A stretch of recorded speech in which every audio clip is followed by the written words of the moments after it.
This is Italy, or at least the shape of it.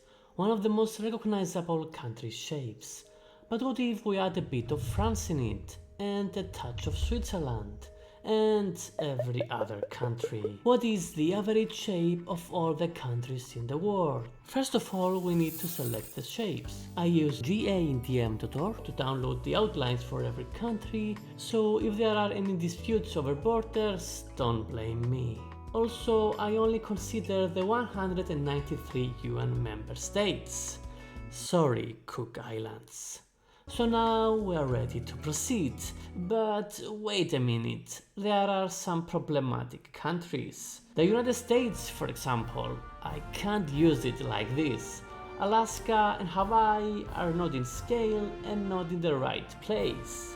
So I deleted them, as I did with the Galapagos Islands. For Norway, I didn't have to intervene, but some islands, Svalbard most notably, were missing in the first place. And this is not the whole of France. Where is French Guiana, French Polynesia, Guadeloupe, Martinique, and so on?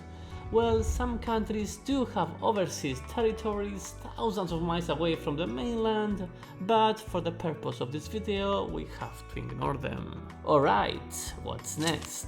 Well, let's make all the countries black, place them in a transparent square, and rescale them so that their width spans the entire edge of the square while keeping its center vertically in the other direction. Of course, if a country is taller rather than wider, I did the opposite. So now we are ready to average them. But how? Well, the simplest method is to average them pixel by pixel. To do that, we need to go from this to this.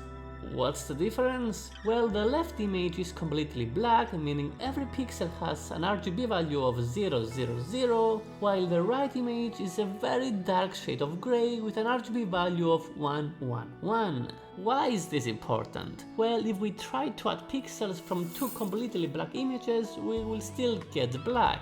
However, by giving each pixel a minimal value like 111, we can now add pixels together effectively. And so, after adding all the countries pixel by pixel, the result was this abomination. Well, this was the actual output, but I inverted it so that densely populated regions are represented by darker pixels. Okay, so to get a more rigid shape, we have to choose a threshold. For example, select pixels whose RGB value is less than 30, so the darkest ones. Remove the rest and set the remaining ones to be fully black.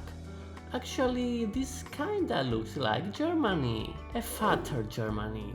If we keep increasing the threshold, we get closer and closer to the circle, which is no surprise as countries come in many shapes and their unique details get averaged out as we include more and more pixels. But isn't there a unique solution, an ambiguous, mathematically consistent method for averaging all the countries? Well, to my disappointment, apparently no. There are other methods, but they all have their pros and cons.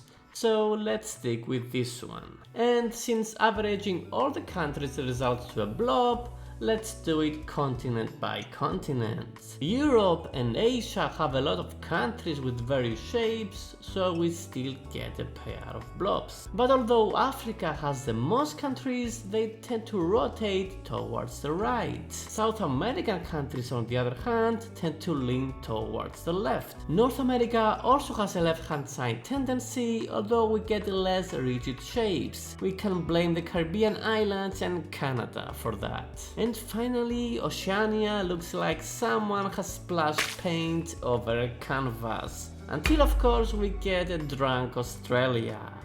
Which continent surprised you the most? And I hope you weren't too disappointed to see that in the end all the countries blend into this. Where are you from, by the way? Did you see your country in this video?